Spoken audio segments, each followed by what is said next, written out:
Hi friends, welcome to HNS news. वक्त है अब देश भर की तमाम बड़ी खबरों का, जैसे मोदी सरकार के लिए गए अहम फैसले, कोरोना वायरस की अपडेट और इसके साथ ही क्रिकेट, मौसम और ऑटोमोबाइल से संबंधित खबरों का। लेकिन अगर आपने हमारे चैनल को सब्सक्राइब नहीं किया है तो पहले सब्सक्राइब करें और साथ ही बेल आइकन को प्रेस करें, जिससे आपको इन फ्यूचर सभी खास खबरों की अपडेट मिलती रहे।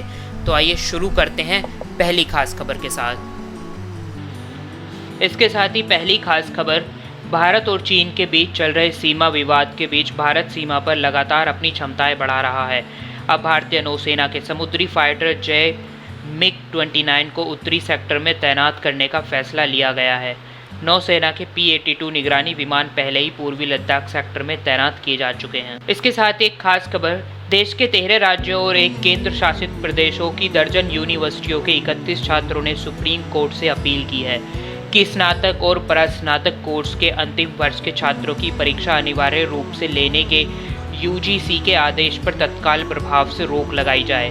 छात्रों की मांग है कि CBSE के तर्ज पर उनके पिछले 5 सेमेस्टर के प्रदर्शन और आंतरिक मूल्यांकन के आधार पर अंक प्रदान करते हुए उन्हें 31 जुलाई तक डिग्री दे दी जाए।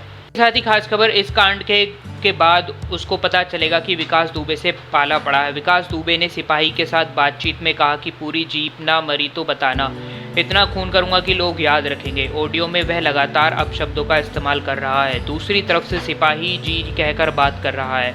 माना जा रहा है कि यह ऑडियो 2 जुलाई का है, जब उसे शहीद CO देवेंद्र मिश्रा के मुकदमे दर्ज कराने और दबिश की जानकारी मिली थी। ऑडियो में विकास दुबे कह रहा है यह फर्जी मुकदमा लिखवा रहा है। साथ ही खास खबर, येस बैंक के संस्थापक राणा कपूर की जमानत याचिका खारिज हो गई है। विशेष PMLA न्यायालय ने कथित मनी लॉन्ड्रिंग मामले में येस बैंक के संस्थापक राणा कपूर द्वारा दायर जमानत याचिका खारिज कर दी है। साथ ही बाबा बर्फानी के भक्तों को बड़ा झटका लगा है। इस साल होने वाली अमरनाथ यात्रा को अमरनाथ श्राइन बोर्ड ने रद्द करने का ऐलान किया है। कोरोना वायरस के चलते यात्रा को रद्द करने की घोषणा की गई है। जम्मू और कश्मीर सरकार के राजभवन से जारी आदेश में कहा गया है कि वर्तमान परिस्थितियों के आधार पर श्री अमरनाथ जी श्राइन बोर्ड ने निर्णय लिया है कि इस वर्ष की श्री अमरनाथ जी यात्रा को आयोजित करना और संचालन करना उचित नहीं है। साथ ही एक और खास खबर, महामारी के दौरान ज़्यादातर भारतीय खिलाड़ियों की मैदान तक पहुंच नहीं होने के कारण टीमों को तैयार करने के लिए कम से कम 3 से 4 सप्ताह की आवश्यकता होगी। विदेशी खिलाड़ी सीधे अपने देशों से संयुक्त अरब अमीरात पहुंचेंगे। टीम के एक मालिक ने PTI से कहा, हमारे खिलाड़ियों को कम से कम 3 से 4 सप्ताह के अभ्यास की आवश्यकता होगी। BCCI से तारीखों की घोषणा होने के बाद हम अपनी सभी योजनाओं को अंतिम रूप देंगे। साथ ही एक बड़ी खबर, देश में कोरोना वायरस के बढ़ते मामलों के बीच स्वास्थ्य मंत्रालय ने बुधवार को प्रेस कॉन्फ्रेंस कर मौजूदा स्थिति की जानकारी दी। दिल्ली में वर्तमान स्थिति क्या है, इसकी जानकारी भी केंद्र सरकार की ओर से दी गई। देश की राजधानी में कहीं सामुदायिक संक्रमण तो शुरू नहीं हुआ है, यह पता करने के लिए सीरो सर्वे कराया गया। इसके मुताबिक 22.86% आबादी इस वायरस की चपेट में आ चुकी है। बाकी 77% आबादी भी सुरक्षित नहीं है और उन्हें सावधान रहने की ज़रूरत है।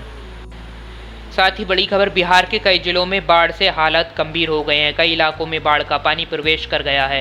राज्य की कई नदियां खतरे के निशान से ऊपर बह रही हैं। बाढ़ से सीतामढ़ी, शिवहर, सुपौल, किशनगंज, मुजफ्फरपुर, गोपालगंज, पूर्वी और पश्चिमी चंपारण के कई गांव प्रभावित हुए हैं। लोगों का जीना मुहाल हो गया है। पानी इतना भर गया है कि लोगों को आने जाने तक मुश्किल हो गया है।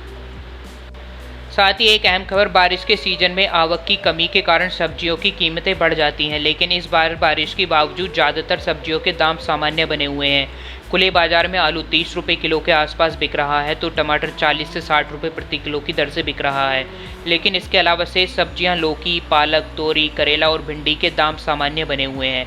इससे कोरोना के कारण बड़े रेस्टोरेंट, होटलों के बंद होने के कारण मांग में आई कमी के रूप में देखा जा रहा है।